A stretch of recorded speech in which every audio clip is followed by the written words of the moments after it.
সাবরুম মহকুমার মনুঘাট এলাকার রমেন্দ্রনগরে ভারত বাংলা সীমান্তে চুরির ঘটনা ঘটেছে।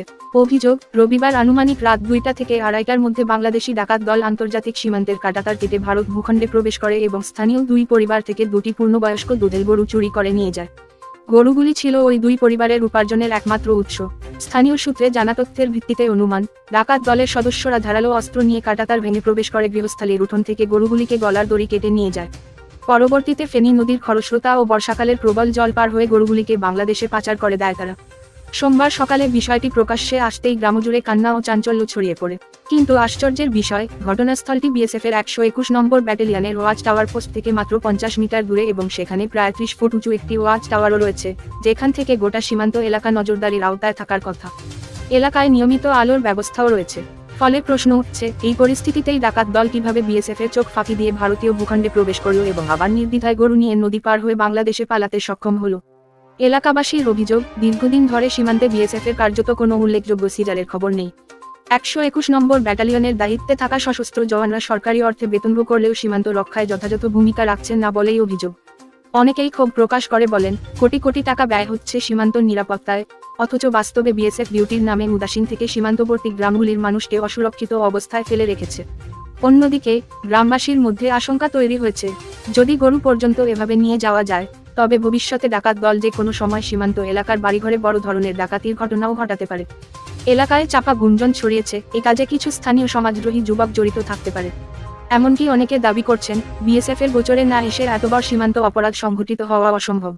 গোটা ঘটনাকে কেন্দ্র করে সীমান্ত জুড়ে চরম ক্ষোভ ও আতঙ্ক ছড়িয়েছে।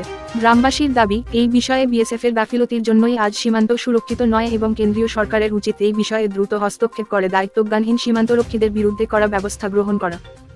এখানে গরু বান্ধা ছিল, এখান থেকে দুইটা গরু লই গেছে। তো এখান থেকে তার কাটা কতটুকু দূরে? কত এখান থেকে 20-30 হাজার। রাতে কেমন সময় এই ঘটনা হয়েছে? 2:30-3টার দিকে। কয়টা গরু আছিল এখানে? এখানে দুইটা গরু আছিল। দুটোই লয়ে গেছে? দুটোটা লয়ে গেছিল, কিন্তু একটা লয়ে যেতে পারছে না। এটা গলার থেকে ছুটে এবার তার কাটারে কিনারে চলে আসে আর কি, এটা আর লয়ে যেতে পারছে না। এটা সকালে পাইছি আর কি, সকালে তার কাটারে এদিকে। তো আমরা সকালবেলা উঠে এই ঘটনা দেখছেন? হ্যাঁ। তো আগে এমন চুরি হইতো না এই জায়গাতে? না, আগে চুরি হয়েছে। বিএসএফ ডিউটি দেন এই জায়গাতে? বিএসএফ তো ডিউটি সবসময় তো দেখি না। কি মনে হইতেছে আপনাদের কাছে, কি মানে বিএসএফ এর নিরাপত্তা না থাকার কারণেই কি এই ঘটনা? বিএসএফ এর নিরাপত্তা না থাকার কারণেই হয়েছে। বিএসএফ যদি ঠিকভাবে ডিউটি দিত তাহলে তো এমন হতো না। এই এলাকা থেকে কয়টা গরু লয়ে গেছে তাহলে? কালকে দুইটা গরু নিছে। আপনারা দুইটা? আমরা একটা, আমরা পাশের বাড়ির আরেকটা, দুইটা গরু। কি করবেন সরকারের কাছে এই বিষয়ে? কিতা কমন নিরাপত্তা বাড়াক। এইভাবে যদি চলতে থাকে তাহলে তো আরো ঘটনা হইব। আগেও তো বিএসএফ ডিউটি করতো এই জায়গাতে। আগে কোনো সময় এমন ঘটনা হয়েছে না, আগে কোনো সময় এমন ঘটনা হয়েছে না। এখন এটা হইতাছে। তো আপনাদের কি মনে হয়, কি নিরাপত্তার গাফিলতি নাকি? নিরাপত্তার গাফিলতি। যদি নিরাপত্তা থাকতো তাহলে এমন এমন অবস্থা হইতো না। আমরা সাধারণ মানুষ আর কি। রবীন্দ্রনগর। আর কি তো হয়েছে এটা? কালকে রাত্রে গরু চুরি হয়েছে। কয়টা গরু চুরি হয়েছে? দুইটা। আর অন্য বাড়ির থেকে চুরি হয়েছে? পাশাপাশি দুই বাড়ির থেকে দুইটা। আর কীভাবে নিছে গরুটি? তার কাটা কাটটা নিছে। তো বর্ডারে তো বিএসএফ ডিউটিতে থাকে, আসিল নি বিএসএফ? বিএসএফ মনে হয় আসিল না। ডিউটি যদি থাকে তাহলে কেমনে নিছে? নিচে ডিউটিতে আসেন না। তাহলে এই বিষয়ে আপনারা কী করবেন? এখন আমরা চাই যে করাপত্তা যাতে নিরাপত্তা আরও বাড়ায়, এটা আর কি। কি মনে হয় ভবিষ্যতে নাহলে তো আরও হইব।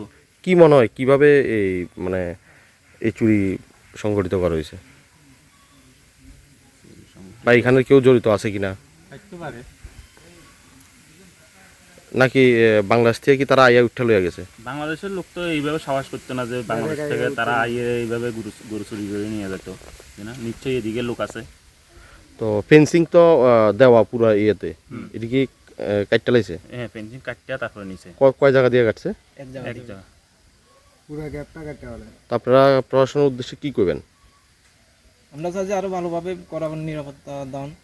হ্যাঁ, ভবিষ্যতে যাতে আর কোনো চুরিটা যাতে না হয়। আর সময় তো ডাকাতিও তো পারে এরকম যেভাবে চলতে হবে। প্রায়শই কি এমন হয়? না না না, আজকে কালকেই হয়েছে। অন্য সাইডে হয়েছে, এই সাইডে হয়েছে না। কালকে রাত্রে গরু চুরি করে লই গেছে গা। কোন জায়গার থেকে? তো আমার এই বাড়ির থেকে কি নাম আপনার? অজিত বিশ্বাস। কয়টা গরু নিয়ে গেছে? গায়ে একটা, কতটুকু দূরে আপনাদের থেকে বর্ডার? ও তো 10-15 বার দূরে। তো যে সময় কয়টার দিকে লয়ে গেছে গরু? ভোর 3টা বা 4টার দিকে। তো যখন লয়ে গেছে বিএসএফ আসিল নি ফেন্সিংয়ে? না না না, সকালে বিএসএফরা কি কইছে? সকালে বিএসএফরা তো কইছিল ডিউটি দিয়ে গেছে, তারা দেখছেও না। আর কোন জায়গা থেকে গরু চুরি হয়েছে নি? হ্যাঁ, লগে আমার বাড়ি এক পাশে কয়টা নিছে? একটা, কি জায়গাটার নাম কি? রমনানগর। এই পাড়াটার নাম কি? রমনানগর কিভাবে নিছে? ফেন্সিং কাটটা না? ফেন্সিং কেটে নিছে। ফেন্সিং কাটকে?